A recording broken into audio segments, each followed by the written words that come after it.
Welcome to True Crime Pulse. On the evening of July 19th, tragedy struck at a Las Vegas apartment complex when 19-year-old Connor Ribolito was discovered shot to death in the parking lot. This brutal crime, authorities later revealed, stemmed from a calculated plan to lure and rob him. The perpetrators, three individuals now in custody, allegedly orchestrated a scheme involving false promises of intimacy. Still, their plan spiraled into fatal violence, ending Connor's life with a gunshot to the head. The series of events unfolded shortly before 8 p.m. when Las Vegas police responded to a report of gunfire at the complex. Upon arriving, officers encountered a gruesome scene. Connor's lifeless body lay on the pavement, blood streaming from a head wound.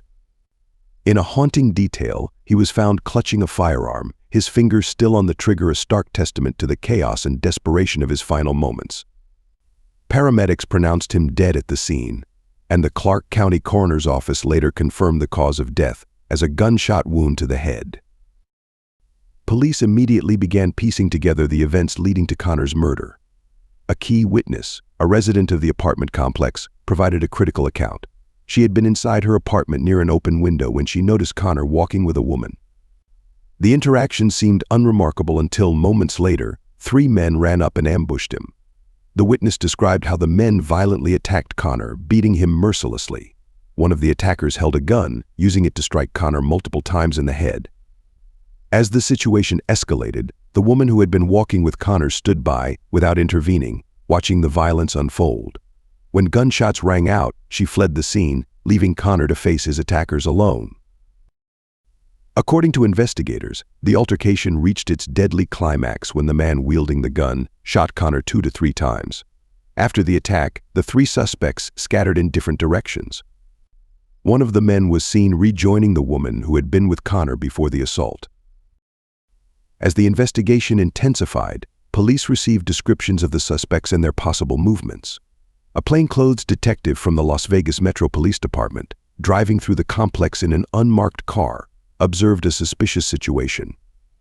Behind her, a vehicle appeared to follow her route through the complex. As she drove, she spotted two men and a woman, who matched the suspects' descriptions, walking hurriedly toward the parking lot. The group seemed to mistake the detective for a rideshare driver, attempting to wave her down. Realizing this misstep, the detective continued driving and watched as the group entered the vehicle trailing her. Backup units quickly intervened, stopping the car and detaining its occupants, 22-year-old Nathan Nava, a relative of his, and 23-year-old Skylar Bailey. Interrogations revealed conflicting accounts from the suspects. Nava claimed that he and Bailey, the mother of his child, had been visiting friends at the complex. According to Nava, two other men who were present at the gathering intended to rob Connor over a debt.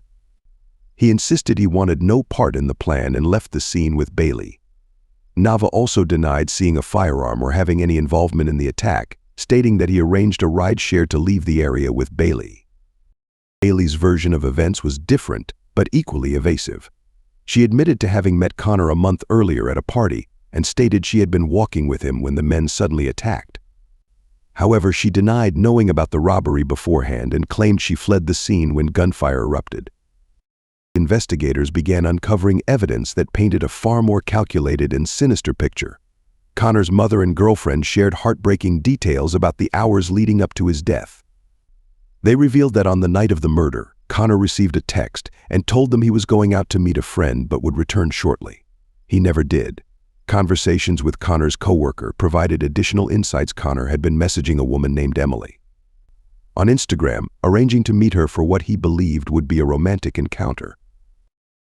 Police discovered that Emily was 20-year-old Emily Rideout, who was Bailey's sister. A review of text messages between the sisters exposed a chilling conspiracy. Rideout had been communicating with Connor, pretending to be romantically interested in him, while Bailey orchestrated the plan to rob him. Messages revealed Bailey's active role, with her instructing her sister on what to say to keep Connor interested. As the scheme progressed, Bailey eventually took over the communication herself, texting Connor directly from a different phone number on the day of the murder. The investigation also revealed a deeper motive behind the crime. Bailey and Nava were facing severe financial hardship. Evicted from their home and struggling to care for their children, the couple viewed Connor as an easy target. In messages between Bailey and her sister, The two discussed Connor's Instagram posts, noting his flashy lifestyle and love of showing off. They assumed he would have cash or valuables on him, making him an ideal victim. Further analysis of texts between Nava and Bailey revealed disturbing patterns. Nava appeared to have a history of committing robberies dating back to 2023. In one message, Nava promised Bailey that after this month, he would go hard to avoid needing to rob people again. On July 16th, 3 days before the murder, Nava texted Bailey, asking if Connor was still talking to her by July 18th. The pair exchanged messages about borrowing a gun. On the day of the murder, Bailey sent Nava the address where Connor was ultimately attacked and killed. The digital trail was damning, painting a clear picture of premeditated violence. What began as a desperate attempt to solve financial woes through robbery ended with the senseless death of a young man who had been lured into a trap. Connor Ribolito's final moments were marked by betrayal and violence, and his death has left his family and friends reeling with grief. Meanwhile, 3 suspects now face justice for their roles in a crime that shocked the community and revealed the depths of human desperation and greed.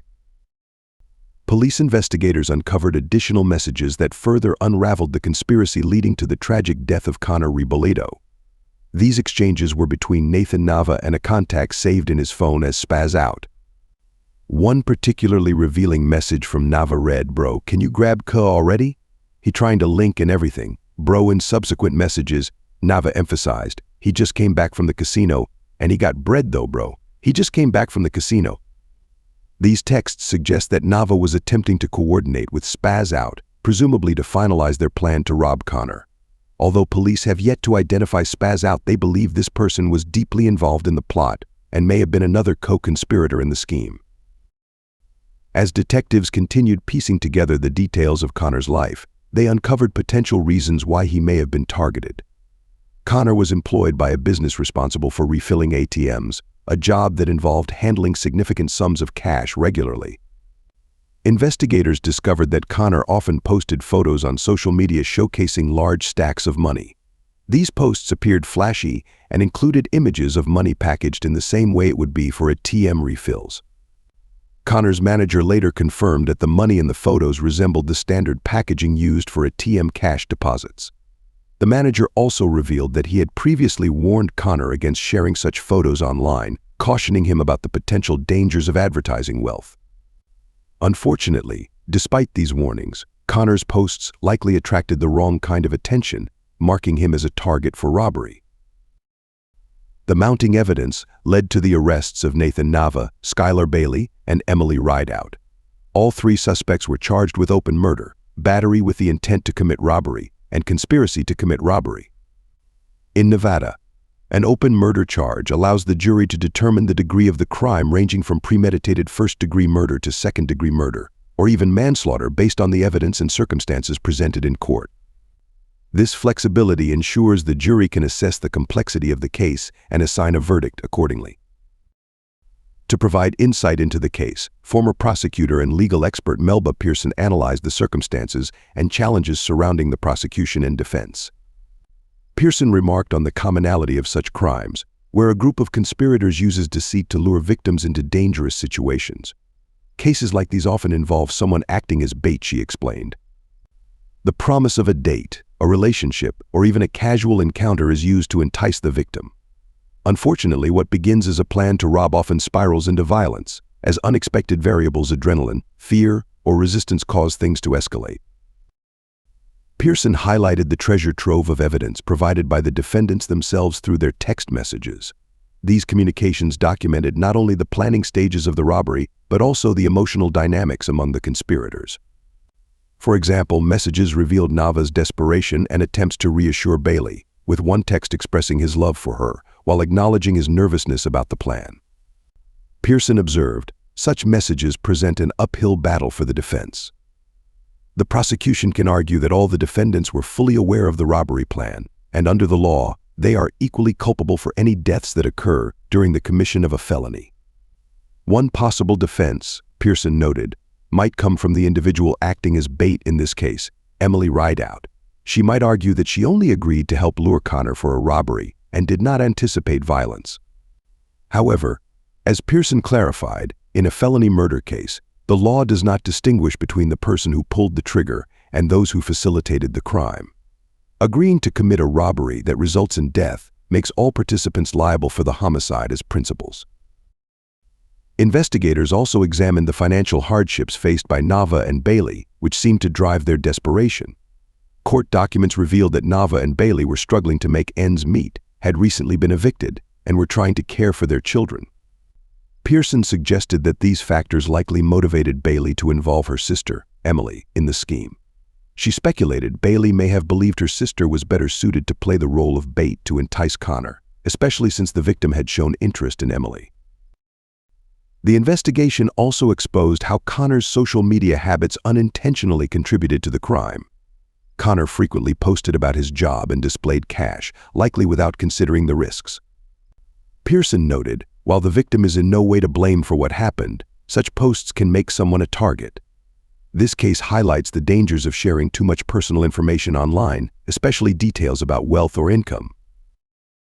The open murder charge in Nevada adds a layer of complexity to the legal proceedings. Pearson explained that this charge allows for a range of potential verdicts. The jury could determine this was premeditated first-degree murder if they believe the crime was planned and deliberate. Alternatively, they might decide it was second-degree murder or even manslaughter, depending on their interpretation of the evidence.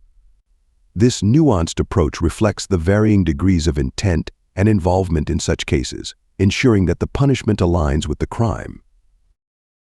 Was there sufficient intent to justify a charge of first-degree murder, or does the evidence more accurately support second-degree murder or manslaughter?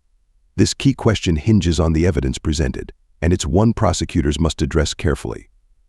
Typically, prosecutors prefer to charge with a specific degree of murder, often first degree, while providing the jury with options for lesser included offenses, such as second-degree murder or manslaughter. This traditional approach allows the jury to adjust the conviction level based on the strength of the evidence if the prosecution fails to meet the higher burden of proof for first-degree murder. In this case, however, the open murder charge offers a different strategy. By leaving the specific degree of guilt for the jury to decide, the prosecution has essentially said, "We're confident a murder occurred, now you determine the level of intent or premeditation involved."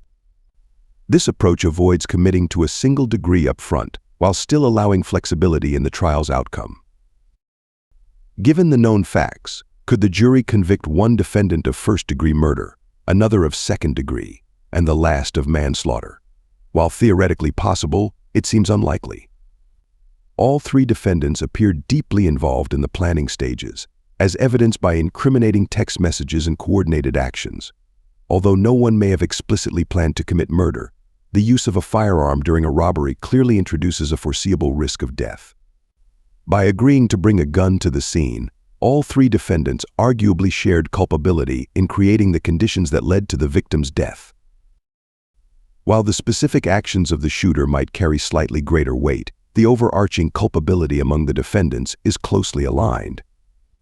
The defense may argue distinctions in their involvement, but the shared planning and knowledge of a weapon's presence make it challenging to separate levels of guilt. The discovery of the victim clutching a gun with his finger on the trigger raises another potential defense angle. Could the defendants claim they felt their lives were in danger during the robbery?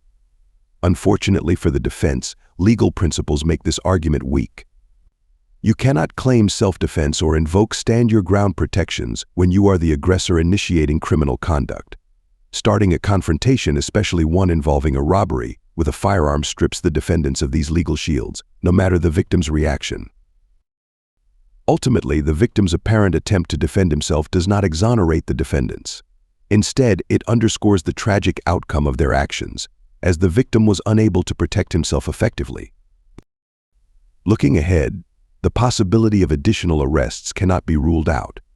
For example, someone who provided the firearm might face charges if it's proven they knew about the planned robbery. However, unless that person was actively involved in the planning or execution of the crime, they're more likely to face firearm-related charges than murder.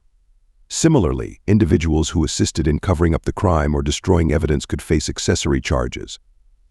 The key will be determining the extent of their knowledge and involvement. As for whether the case will go to trial, it's unlikely all three defendants will risk it.